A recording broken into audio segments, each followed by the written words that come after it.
You should never send nudes. This is the story of Pink Meth.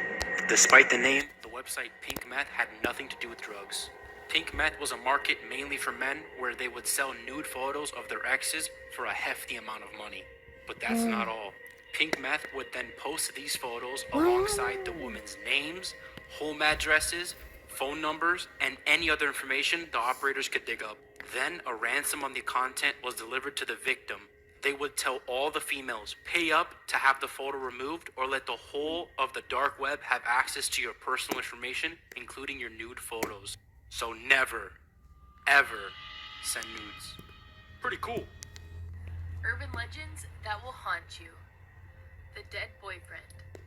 A girl and her boyfriend were making out in his car in the middle of the woods so that way no one could see them. When they were done, the boy got out to go pee while the girl safely waited in the car. After waiting for 5 minutes, the girl got out of her car to go search for her boyfriend, but then she saw a shadow and returned to the car. Once back in the car, she started to hear a very faint squeak, squeak, squeak. This continued for a few more seconds until she got so scared she had to drive off. She hits the gas as hard as she could, but the car doesn't go anywhere because there's a rope tied from the bumper to a tree. She slams on the gas again, but then hears a loud scream.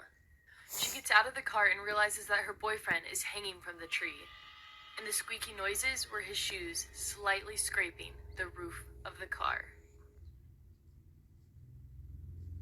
This is a story of the black birthmark. There was a 4-year-old boy who lived in a small village. He was born with a black birthmark on his forehead. As soon as he was old enough to talk, he told his family that he had lived before. He pointed to the birthmark on his forehead and told them a man murdered him with an axe. His parents then took him to the house where he claimed he lived before. He said he remembered his name, and it was the same name as the person who went missing from the village 4 years earlier. The boy remembered what the man who killed him looked like, and also his name. When he saw the man across the street, he walked right up to him and said, "I used to be your neighbor. We had a fight and then you killed me with an axe." The man turned white like a ghost. The boy said he knew where he buried his body. They went to a field where they found a pile of rocks. Under the rocks was a skeleton, with a wound in the exact same place as the birthmark. This is why you should always trust your parents. In 1990, a father and his 15-year-old son worked together at a gas station in Florida. One night, the boy was sitting outside on a break when he saw a crazy-looking woman walking towards the store. They were in a high-crime area, and it was very late, so the boy turns around to look through the glass at his dad to see what he should do. His dad took one look at the woman and just shook his head, "No, do not help her." The woman walks up to the boy and says, "Hey, my car's broken down, can you give me a ride?" Before the boy can answer, his dad bursts outside and says, "You need to leave here immediately." Angrily, the woman turns and leaves, cussing them both out the whole way. 1 year later, the boy's in his room at home when his dad calls from the other room and says, "You gotta come in here and look at the TV." On the screen was the same woman from the gas station. Better known as Eileen Warnos, she was a serial killer who used to pick up her male victims at gas stations in Florida. She was later put to death. He has 400,000 followers on TikTok, and he killed one of them. This is part 2 of the most evil influencer I have ever seen, and I'm telling you the whole story. Hang on. Sharu's videos were getting millions of views, so when he duetted Nina, who had less than 1,000 followers, his fans were curious. 5 days before Nina was scheduled to marry another man, she walked to the store with her mom and dad to get her phone number changed. As they were walking home, they noticed a motorcycle was following them. On it were 3 men with full face masks. First, one of them hops off, grabs Nina's wrists, and throws her into the middle of the street. Nina's mom literally slaps the man, so he knocks her unconscious. Then he walks towards Nina. She's crawling toward her mom. He grabs a knife and stabs Nina in the neck and abdomen. The man escapes on the motorcycle, leaving Nina's body behind. Sharu's last TikTok is him putting a ring on the letter N for Nina, because he's right where he belongs. Scary Things You Say, Part 11. What if our shadows are actually creatures or humans that look like us and are trying to trick us? I like that one. Moving on. Apparently, I told my mom I knew I picked the right family when I chose you when I was 4 or 5 years old. When I was younger, I used to crawl up to my sister's stairs and scare her because her room was in the attic.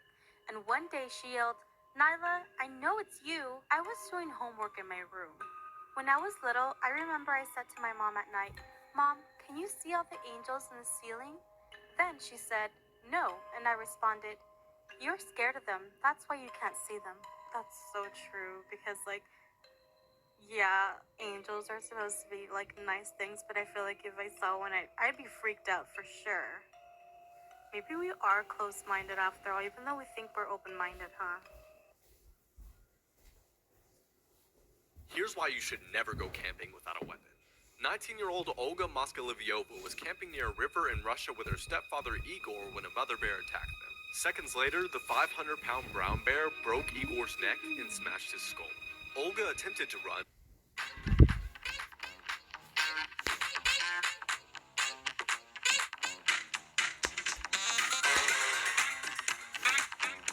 but only got about 200 feet before the bear grabbed her leg and forced her to the ground.